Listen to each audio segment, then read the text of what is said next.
Government బిల్డింగులు, government staff, government equipment, government జీతాలు, private వానికి పేరు, మళ్ళా మోసం చేసేందుకు డైవర్షన్ చేసేదానికి ఈయనకి ఏమంటాడు? గవర్నమెంట్ పేరు మాత్రమే పెడతామని అంటాడు. రేపు పొద్దున హెరిటేజ్ కంపెనీకి గవర్నమెంట్ పేరు పెట్టి కింద చిన్న హెరిటేజ్ అని పెడితే హెరిటేజ్ గవర్నమెంట్ అది అయిపోతుందా? అందరూ ఆలోచన చేయాలి. మోసం చేయడానికన్నా హద్దు పొద్దు ఉండాలి కదండి. ఏదైనా కానీ మరీ చెవులో పూలు పెట్టేదానికి అసలు ఎట్ట కనపడుతున్నామండి ఎవరికైనా కానీ ప్రజలంటే. మరి ఇది దారుణంగా చెవులో పూలు పెడితే ఎట్ట? సూపర్ 6 ఒక మోసం, సూపర్ 7 ఒక మోసం, ఇంతకుముందు ఎన్నికలప్పుడు జగన్ ఇచ్చేటివన్నీ కాక అడిషనల్గా సూపర్ 6 చేస్తాను, సూపర్ 7 చేస్తానని. ఈరోజు పలావ్ పోయింది, పెడతానన్న బిర్యానీ పోయింది. ప్రజలు పూర్తిగా రోడ్డు మీద రోడ్డును పడిన పరిస్థితులు ఈరోజు కనిపిస్తూ ఉన్నాయి. అభికథ దేవుడు ఎరుగు. చదువుకుంటున్న పిల్లలకు ఫీజు రీయింబర్స్మెంట్ లేదు. ఈ డిసెంబర్ వస్తే 8 క్వార్టర్లు. విద్యా దీవెన లేదు, వసతి దీవెన లేదు. పిల్లలు చదువులు మానేస్తూ ఉన్నారు. జీఆర్ రేషియోస్ తగ్గినాయి. ఆరోగ్యశ్రీ లేదు.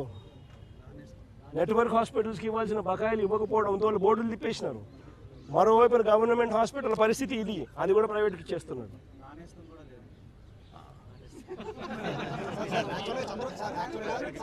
చంద్రబాబు గారు ఒక మాట అన్నారు సార్, 500 కోట్లతో రిషికొండ ప్యాలెస్ కట్టారు, దాంట్లో 2 మెడికల్ కాలేజ్ కట్టారని చంద్రబాబు గారు ఆరోపణ చేస్తారు. రిషికొండలో నువ్వు చెప్పి హోటల్ రిసార్ట్ కార్యక్రమం ఏదైతే ఉందో 230 కోట్లు 240 కోట్లు అది పొద్దు విశాఖపట్నానికి నిజంగా ఆనిముత్యంగా ఉంది. అదే చంద్రబాబు నాయుడు యోగా కోసం, యోగా గుర్తుందా? యోగా అనేది గుర్తుందా? ఒక్కరోజు ప్రోగ్రాం యోగాకు ఖర్చు పెట్టిందంట 330 కోట్లు. 330 కోట్లు. కనీసం నేనన్నా 240 కోట్లు పెట్టి బ్రహ్మాండమైన బిల్డింగ్ కట్టి విశాఖపట్నానికి తలమానికంగా ఉంది ఆ బిల్డింగ్. ఈ పొద్దు కూడా పోయినాను అనుకో, ఆ బిల్డింగ్లోకి ఎవరైనా పోయి చూస్తే విశాఖపట్నం అంతా పోయిన టూరిస్ట్ ప్లేస్ కింద కనపడుతుంది.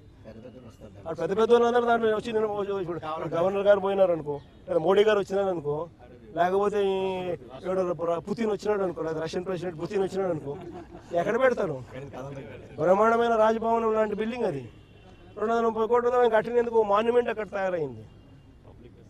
వేరే ఇక్కడ ఒకరోజు యోగా, ఒకరోజు 330 కోట్లు, 330 కోట్లు ఆవిరి. దాన్ని ఏమంటారు? స్కామ్ కాకపోతే అది నా మాటలకి అయ్యే ఖర్చు.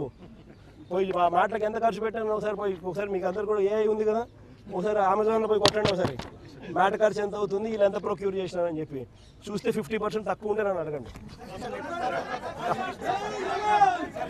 National media